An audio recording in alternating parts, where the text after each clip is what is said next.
Hello there, my name is Jessie, and today I'll be reading a book to you called The Very Best Home for Me.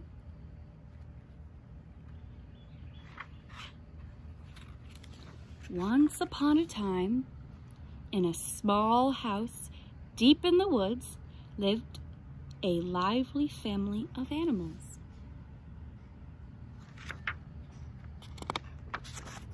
There was Miss Kitty and Mr. Pup, Brown Bunny, Little Chick, Fluffy Squirrel, Porky Turtle, and Tweeter Bird.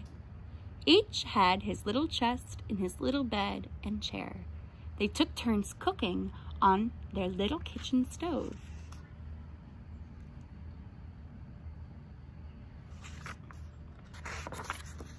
They got along nicely when it came to sharing, toys, being quiet at nap time, and keeping the house neat. But they could not agree on food. When Miss Kitty cooked, they had milk and catnip tea and little bits of liver on their plates. Pup didn't mind the liver, but the rest were unhappy.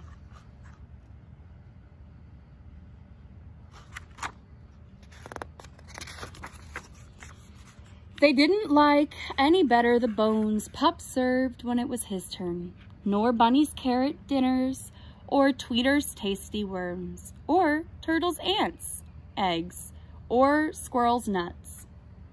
When Bunny fixed the meals, she arranged lettuce leaves and carrot nibbles with artistic taste, but only Tweeter Bird would eat any of them, and when Tweeter Bird served worms and crispy chewy seeds, only Little Chick would eat them.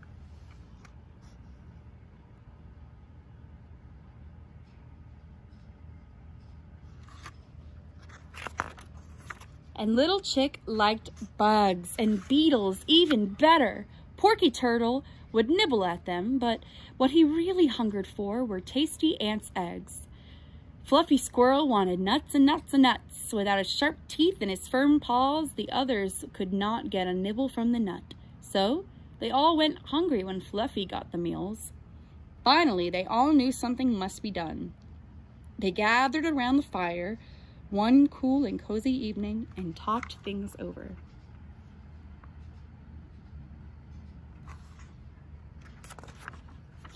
"The home for me," said Mr. Pup, "is a place where I can have bones and meat every day. I want milk and liver instead of bugs and seeds," said Mrs. Kitty. "Nuts for me," said Squirrel. "Ants' eggs," yawned Turtle. "Crispy lettuce," whispered Bunny. "A stalk of seeds," dreamed Bird. "And some worms make a home for me." "New homes are what we need," said Mr. Pup, and everyone agreed. So next morning they packed their little satchels and they said their fond goodbyes. Squirrel waved goodbye to them all, for he had decided to stay in the house in the woods.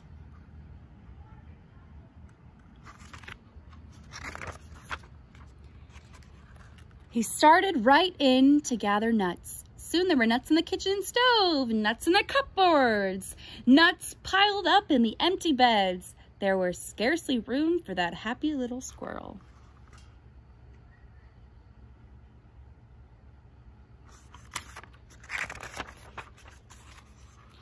The others hopped along till they came to a garden with rows and rows of tasty growing things.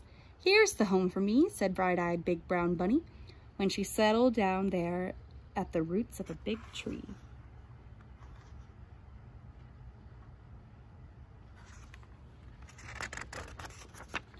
Little Chick found a chicken yard full of lovely scratchy gravel where lived all kinds of crispy, crunchy bugs. "Here I stay," chirped Chick, squeezing under the fence, joining the other chickens there.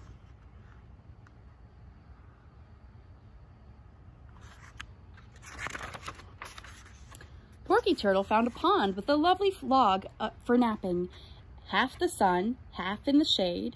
Close by, the log was a busy, bustling anthill, full of the eggs turtles loved.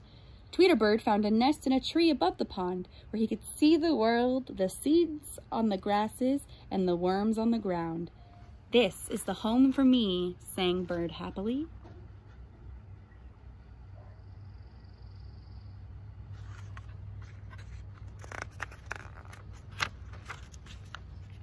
Miss Kitty went on till she came to a house where a little girl welcomed her. "Here is a bowl of milk for you, Miss Kitty," said the little girl, "and a ball of yarn to play with." So Miss Kitty settled down in her new home with a purr. Mr. Pup had found a boy in the house next door. The boy had a bone and some meat for Pup, a bed for him to sleep in, and a handsome collar to wear. "Bow wow," barked Pup. "This is the home for me."